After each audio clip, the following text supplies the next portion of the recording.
Assalamualaikum warahmatullahi wabarakatuh. Alhamdulillahirrahmanirrahim. Asyhadu an la ilaha illallah wa asyhadu anna Muhammadar Rasulullah sallallahu alaihi wasallam. Alhamdulillahilladzi hadana li hada wa ma kunna linahtadiya laula an hadana Allah. Laqad ja'at rusulu rabbina bil haqq wa nudu an tilkumul jarah uristuma bima kuntum ta'malun. Asyhadu an la ilaha illallah wa asyhadu anna Muhammadar Rasulullah sallallahu alaihi wasallam wa ala alihi wa sahbihi amma ba'd. Alhamdulillah jazakumullah khairan. Alhamdulillah jazakumullah khairan. Alhamdulillahirabbil alamin. Allah telah memberikan kesempatan kepada kita semua pada hari ini, pada detik ini dan jam serta di tempat yang barokah ini. Allah masih memberikan kita kesehatan, umur yang barokah sehingga kita masih bisa menggunakan waktu kita sebaik-baiknya untuk bisa belajar, untuk bisa mengenal, dan untuk bisa memahami apa yang sudah diinformasikan Allah melalui utusannya, sehingga kita bisa selamat hidup di dunia ini, bisa menetapi kebenaran yang hakiki ini, sehingga terus Allah membimbing kita, sehingga akhir dari kehidupan kita nanti terus kita di dalam guide dan petunjuknya Allah, mati sewaktu-waktu masuk surga, selamat dari neraka. Untuk itu tak lupa kita mensyukuri semua kenikmatan ini kepada Allah Subhanahu wa Ta'ala dan mengucapkan syukur alhamdulillahirabbil alamin.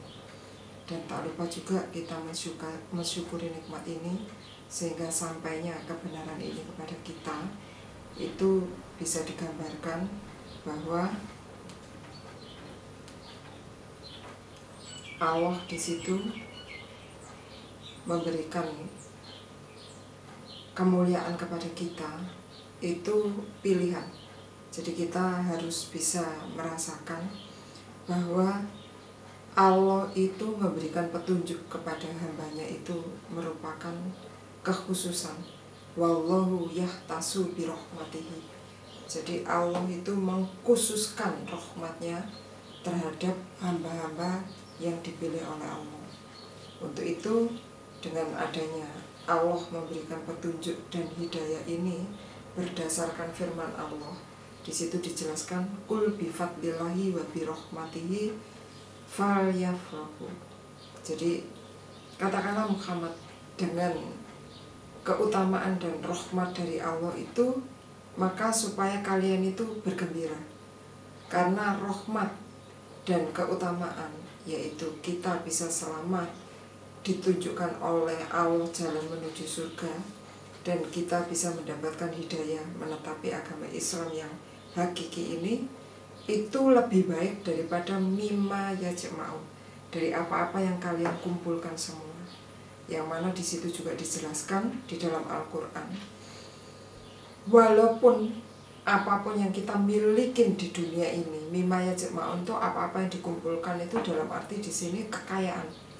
Jadi kekayaan di dunia ini kita memiliki semua. Seandainya kalau di situ kita diberi kepandaian yang namanya membuat pesawat umpamanya, buat pesawat, seandainya selangit ini penuh dengan pesawat-pesawat buatan kita, atau di situ jago merancang apa itu namanya kendaraan, semua jalan dipenuhi kendaraan-kendaraan rancangan kita, atau di situ diberi oleh Allah bisa membuat gedung-gedung atau rumah-rumah, sehingga di mana-mana itu kreasi kita, dari gedung, rumah, kompleks perumahan, apapun itu kreasi dari kita penuhi dengan kreasi kita.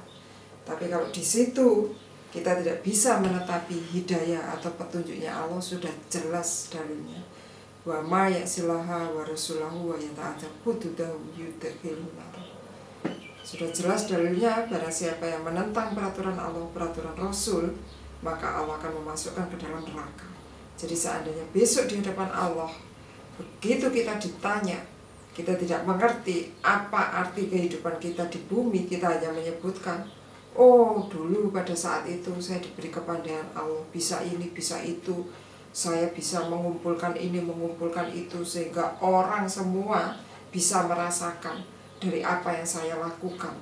Ternyata di situ di hadapan Allah kita melupakan tugas kita aslinya, bahwa manusia itu wa ma khalaqtul jin wal insa illa liya'budullaha mukhlishina lahuddin. Kita lupakan bahwa manusia diciptakan di atas bumi ini oleh Allah semata-mata untuk ibadah, itu kita lupakan.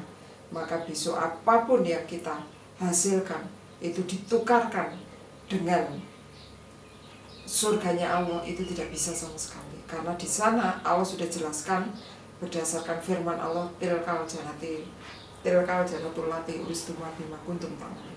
Demikian itu surga diwariskan oleh Allah mimma ta'malun, dari apa-apa yang telah melakukan kamu sekalian, mengerjakan kamu sekalian. Jadi pekerjaan atau pengamalan yang disebutkan di dalam firman Allah adalah pengamalan yang sesuai dengan standar yang sudah diberikan oleh Allah, yang mana di situ Allah sudah menjelaskan bahwa Allah menuntun kita itu dengan Allah menunjuk salah satu di antara kita untuk menjadi utusan.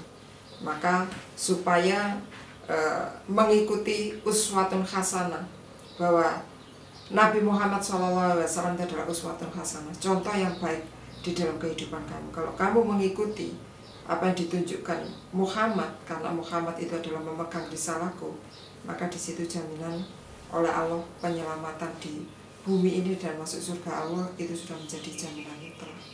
Maka dengan adanya ini kita mensyukuri, mulai dari perantara kita Nabi Muhammad SAW, diteruskan kepada para sahabat, diteruskan kepada para tabi'in, tabi'ahum, ulama-ulama yang solihin, kemudian pada imam-imam yang adil, dan pada penyampai para mubalik-mubaligotnya, semuanya atas perantara beliau-beliau, baik yang masih ada maupun yang sudah meninggalkan kita semua, kita mensyukuri dengan ucapan alhamdulillah jazakumullah khairan. Karena di situ yang namanya hidayah itu bukan berarti Quran ini jatuhkan dari bumi blok, terus kemudian kita membuka, ya, kita baca-baca, kita mengerti. Itu tidak seperti itu. Tapi semuanya itu adalah melalui perantara. Maka dengan adanya itu, semua perantara yang memerantarai sampainya hidayah itu kepada kita, kita mengucapkan syukur alhamdulillah jazakumullah khairan. Mudah-mudahan Allah memberikan manfaat dan barokah. Dan di sini tak lupa kembali lagi kita supaya mengerti bahwa fungsi kita itu semata-mata adalah untuk ibadah kepada Allah, sehingga semua gerakan kita supaya diniati lillah karena Allah, itu semata-mata untuk mencari pahala Allah. Jadi di situ kalau bekerja, ya bekerjanya diniatin untuk ibadah. Kita mendapatkan rezeki dari bekerjanya, bisa kita sedekahkan untuk keluarga, sehingga bisa mendapatkan tempat tinggal yang bagus, makanan yang sehat, sehingga kita bisa beribadah tenang kepada Allah. Kemudian sebagian dari rezeki kita pakai untuk amal jariah kita, membuat tempat-tempat sabilillah, membuat tempat-tempat yang dipakai untuk bisa mengaji, untuk bisa sholat berjamaah, kita buat masjid. Maka di situ Allah menjanjikan, man banallahu fi masjidi maka banallahu ilal jannah. Barang siapa yang di dunia ini membangunkan masjid untuk fasilitas beribadah, maka Allah akan membangunkan rumah di surga nanti. Jadi disitulah apa yang kita lakukan semua diniatin ibadah. Kita punya intelektual, kecerdasan kita akan ada artinya kalau itu juga digunakan untuk menghidupkan agamanya Allah ini. Jadi setiap tekuk sendi anak turunnya Adam itu akan ada nilai di hadapan Allah kalau semuanya diniati lillah karena Allah. Kalau semua tidak diniati, maka semua itu di hadapan Allah tidak akan ada nilainya. Maka di situ supaya kita ingat bahwa niat itu penting di hadapan Allah.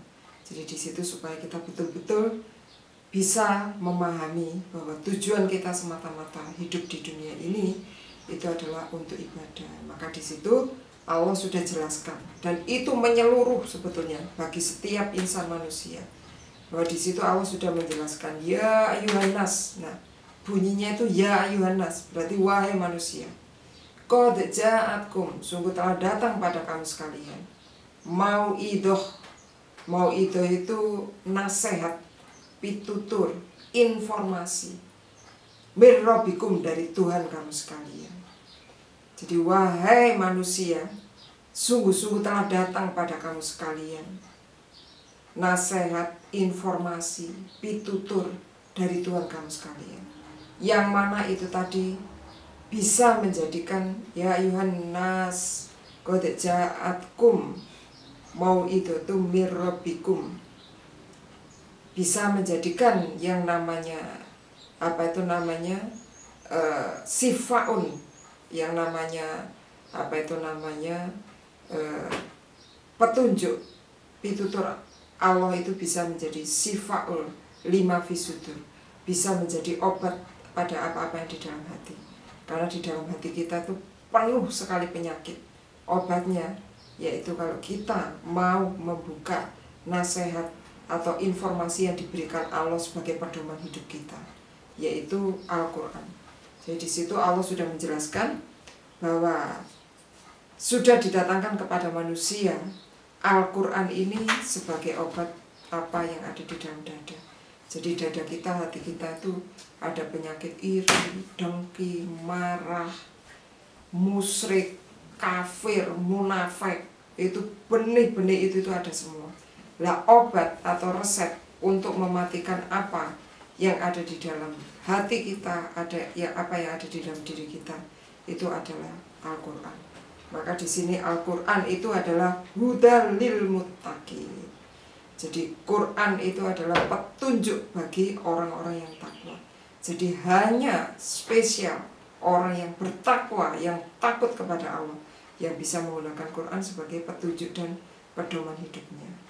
Maka di situ kalau kita tidak menyempatkan untuk kita beribadah kepada Allah, untuk kita mengetahui apa yang ada di dalam Quran, kita tidak akan tahu dan kita tidak akan mengenal bagaimana jaminan Allah untuk manusia itu tadi. Maka berdasarkan sabda Rasulullah SAW di situ dijelaskan, ya ibn Adam, wahai anak turunnya Adam, tafarok li ibadata.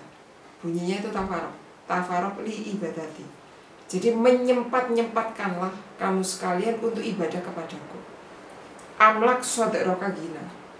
Maka di situ Allah akan memenuhi soderoka gina, dadamu itu dengan kekayaan. Wa asda fakro, dan akan menutup kemiskinan, kefakiran. Tapi wa ilam taf'al, maka jika itu tidak kamu lakukan, maka Allah itu akan membuat soderoka, dadamu itu sugelam, sempit, susah, stres, dan lain sebagainya. Dan walam asuda fakro, dan Allah tidak menutup kefakiran. Maka di sini resepnya seseorang itu kalau ingin hidupnya tenang di dunia ini, bisa nyaman di dunia ini, itu bunyinya Allah, tafarok li ibadati, sempat-sempatkanlah ibadah. Karena apa? Manusia itu tanpa disempatkan sudah kodratnya. Manusia itu dalam keadaan sibuk ngurusin ini, sibuk ngurusin itu, nggak akan ada berhentinya. Kalau itu tidak disempatkan, kita tidak akan punya kesempatan untuk ibadah. Padahal kalau kita ibadah sama Allah dikasih ketenangan, hati itu menjadi lapang, perasaan itu menjadi kaya terus, dan ditutup dari kemiskinan. Maksudnya kebutuhan itu akan dicukupin terus. Tapi kalau kita tidak menyempatkan untuk ibadah, kita akan distreskan dengan pekerjaan-pekerjaan, dan kebutuhan itu seolah-olah nggak tercukupin, kurang aja. Jadi hidupnya itu rakus, karena tidak pernah bersyukur, kurang aja. Kemudian pikiran itu sibuk aja dengan urusan dunia, karena Allah tidak memberikan ketenangan. Itu sudah jelas, Allah sudah bilang seperti itu. Kalau kita tidak menyempatkan ibadah, hidup kita pasti bakal tidak tenang, dijamin. Maka di sini fungsi kita ibadah kepada Allah itu adalah untuk memberikan ketenangan kehidupan kita dan motivasi bahwa hidup kita itu punya tujuan akhir.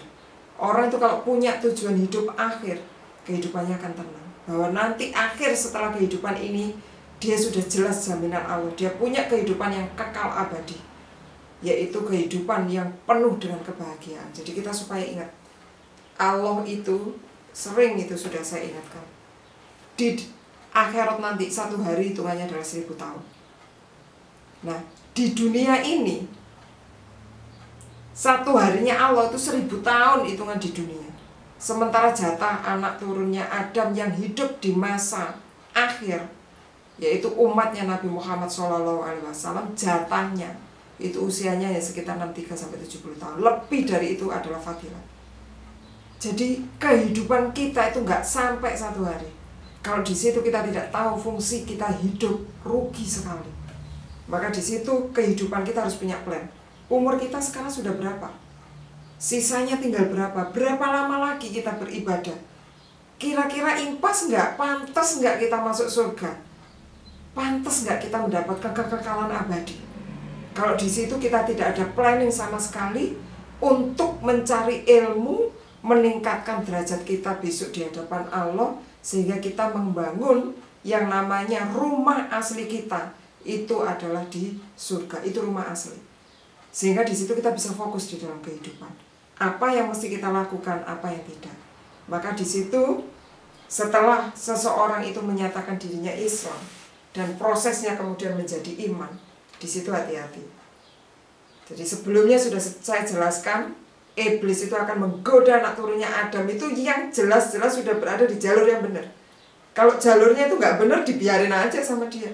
Karena ini adalah jalur menuju surga. Kalau bisa dia sebanyak-banyaknya orang itu masuk neraka. Maka di situ kita harus tahu, ternyata untuk menjadi seseorang yang faham betul, dia tidak tergoda dari iblis. Saingan kita, istilahnya kalau masuk sekolah umum, itu seseorang itu saingannya umpamanya satu kelas atau satu teman kuliah itu sekitar 30, atau ya kalau di Indonesia itu mentok-mentoknya sampai 40 satu kelas. Jadi itu persaingannya hanya sekitar satu orang yang terbaik itu mengalahkan 20 sampai 40-an lah. 40-an orang. Tapi untuk meraih surga gak main-main persaingannya. Di situ Nabi Muhammad SAW bersabda, "Fakihun wahidun asyadu ala syaiton min alfi abidin." Jadi orang yang faham satu di hadapan setan susah sekali menggodanya daripada 1000 hamba yang di situ ahli ibadah tapi dia tidak faham. Yang namanya faham itu mendarah daging. Jadi kalau dia Islam itu betul-betul udkhulu fi silmi kafah. Jadi jiwa raganya itu betul-betul mengalir kecintaan dia, takwa dia, takut dia kepada Allah. Itu betul-betul sampai mengalir ke dalam darahnya. Yang mana di situ Allah menjelaskan.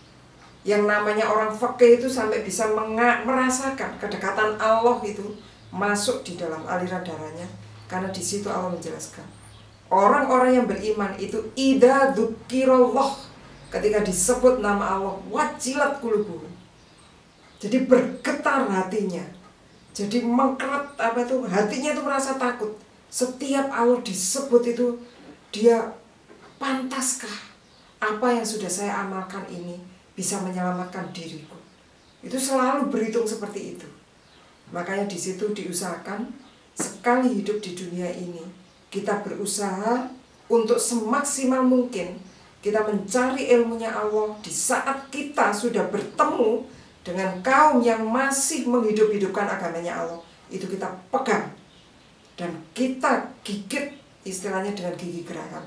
Sesuai dengan sabda Rasulullah SAW, di situ dijelaskan, man barang siapa yais yang hidup minkum dari kamu sekalian, kemudian di situ fayasiro, maka melihat kamu sekalian ikhtilafan kasiro, perselisihan yang banyak.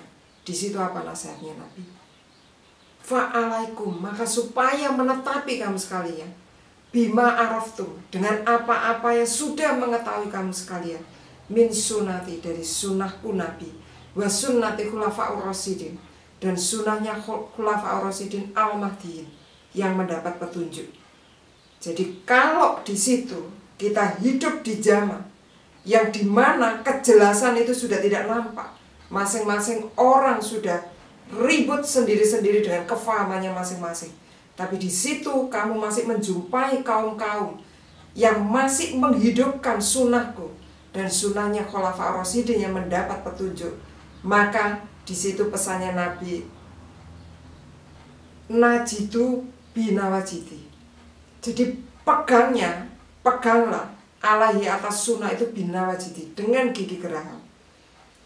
Maksudnya apa? Pegang kuat, dengan keyakinan kuat, mendarah daging. Betul-betul kalau bukan Quran dan sunnah yang dibuka, itu kita tidak mau.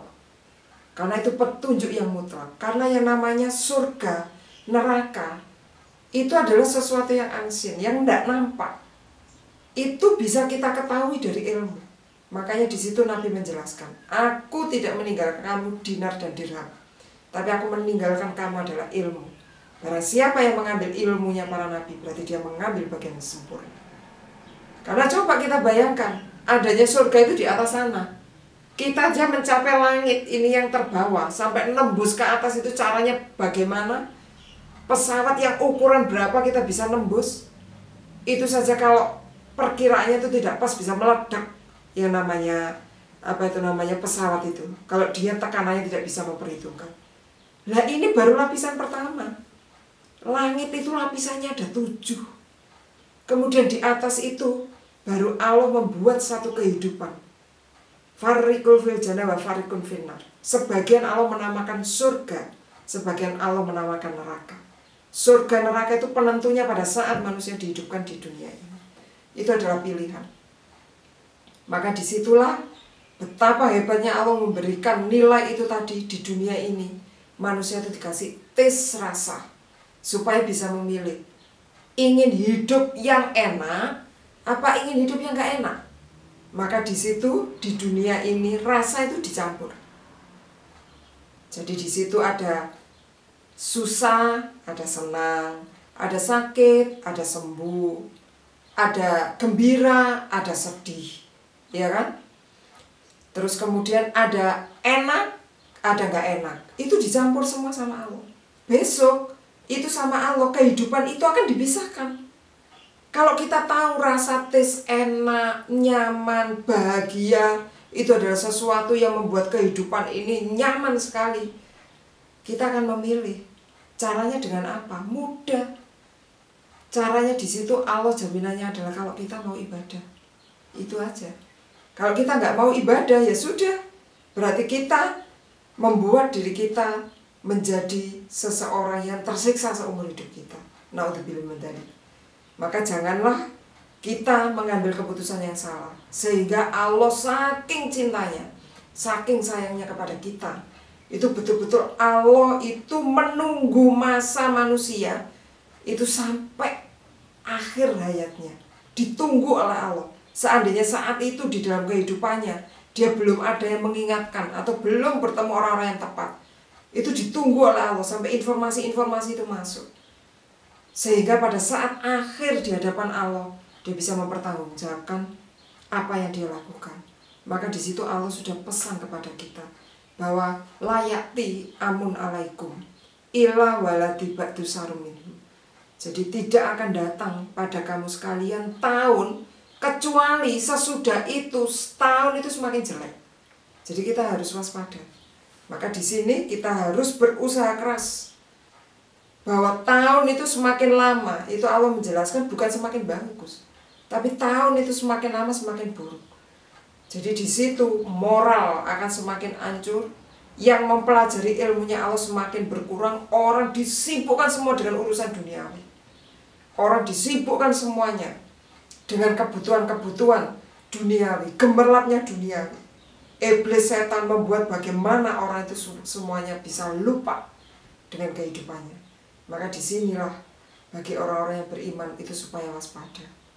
Bagaimana dia mencari celah sesuai dengan janjinya, bahwa besok wala tajidu aksaruhum min syakirin.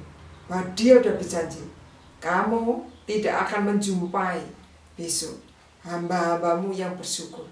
Sehingga semakin kesini godaan iblis itu luar biasa, semakin berat. Maka disinilah dibutuhkan kita pemahaman yang kuat. Dan kita harus waspada bahwa setelah kita iman, Allah itu sudah menggolongkan seseorang yang beriman itu ada 3 level.